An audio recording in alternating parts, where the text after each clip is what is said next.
Business में, खासकर retail और टेक्सटाइल के बिजनेस में 3 तरह के लोग होते हैं और जब तक आप इन तीनों को नहीं समझते तब तक छोटी दुकान बड़ी नहीं बनती, बड़ी दुकान कंपनी नहीं बनती और कंपनी बिजनेस एम्पायर नहीं बनती। ये 3 लोग हैं, वर्कर, थिंकर, चेंजर। मैं आपको मैनेजमेंट की भाषा में नहीं समझाऊंगा, मैं खुद 11वीं पास हूं और मुझे आसान भाषा ही समझ आती है, इसलिए मैं सिंपल लैंग्वेज में अपनी बात शेयर करूंगा। मान लीजिए एक आदमी है, उसने अपनी पहली रेडीमेड गारमेंट्स की दुकान खोली, 200 स्क्वायर फीट की दुकान, थोड़ा सा स्टॉक, कुछ सूट, कुछ साड़ियां, कुछ ड्रेस मटेरियल और शुरुआत में वह खुद क्या है, वो है वर्कर। वर्कर कौन होता है?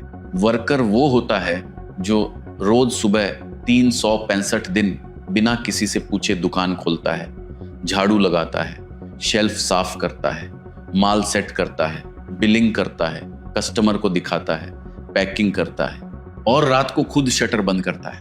कोई छुट्टी नहीं, कोई बहाना नहीं, कोई मूड नहीं, काम है तो करना है। हर बड़ा व्यापारी अपनी शुरुआत में वर्कर ही होता है और वर्कर बनना कोई बुरी बात नहीं है, ये तो एक नेसेसिटी है, बल्कि ये बेहद जरूरी है, क्योंकि अगर आप खुद वर्कर नहीं बने तो बिजनेस की नींव कमजोर रह जाएगी। जब दुकान थोड़ा चलने लगती है, रोज 10 से 20 कस्टमर आने लगते हैं, थोड़ा कैश फ्लो आने लगता है, तब अगला स्टेप आता है थिंकर। थिंकर कौन होता है? थिंकर वो है जो सिर्फ काम नहीं करता, काम को देखता भी है। वो सवाल पूछता है, आज सेल कम क्यों थी? कौन सा प्रोडक्ट ज्यादा चल रहा है? कौन सा size bar bar out of stock हो रहा है? कस्टमर क्या पूछ कर जा रहे हैं जो हमारे पास नहीं है? अब वही दुकानदार जो पहले पूरा दिन काउंटर पर खड़ा रहता था, एक लड़का रखता है। वो लड़का सुबह दुकान खोलेगा, सफाई करेगा, माल सेट करेगा, बिलिंग में मदद करेगा और वो दुकानदार जो पहले खुद वर्कर था थोड़ा ऊपर उठता है, वो थिंकर बन जाता है। अब वो खाता चेक करता है, स्टॉक चेक करता है, सप्लायर से रेट नेगोशिएट करता है। अगर आपने सिस्टम नहीं बनाया तो पैसा स्टॉक में फंस जाएगा। और सबसे महत्वपूर्ण किरदार आता है चेंजर। चेंजर कौन होता है? चेंजर वह है जो सिर्फ दुकान नहीं चलाता, दुकान को बदलता है, बढ़ाता है, आगे ले जाता है। अब उसके पास अनुभव है, उसे पता है दुकान कैसे चलती है, स्टॉक कैसे घूमता है, कस्टमर क्या मांगता है।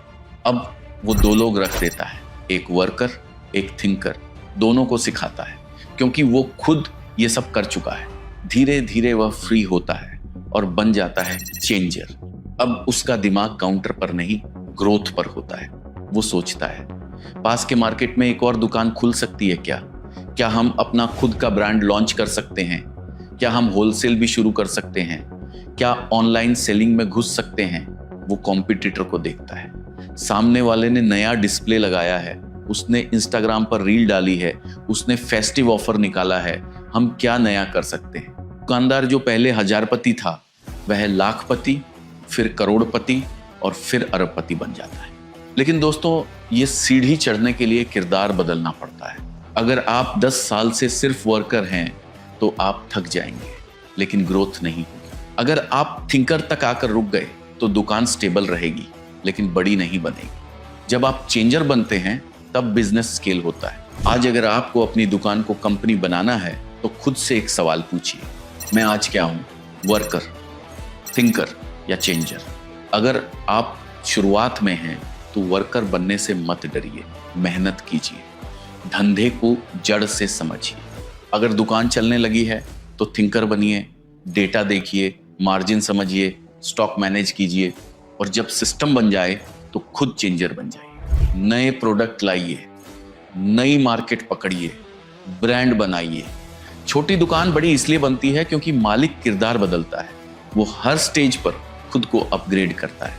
क्योंकि बिजनेस में जीत उसी की होती है जो सिर्फ काम नहीं करता, सिर्फ संभालता नहीं, बल्कि समय आने पर बदलता भी। और जो बदलता है वास्तव में वही बढ़ता है। व्यापार के 2 ही पहिए होते हैं, खरीदना और बेचना। लेकिन याद रखिए, जब आप माल खरीद रहे हो तो सामने वाले के झूठ और चोरी को पकड़ना है, ताकि गलत माल आपकी दुकान में ना आए।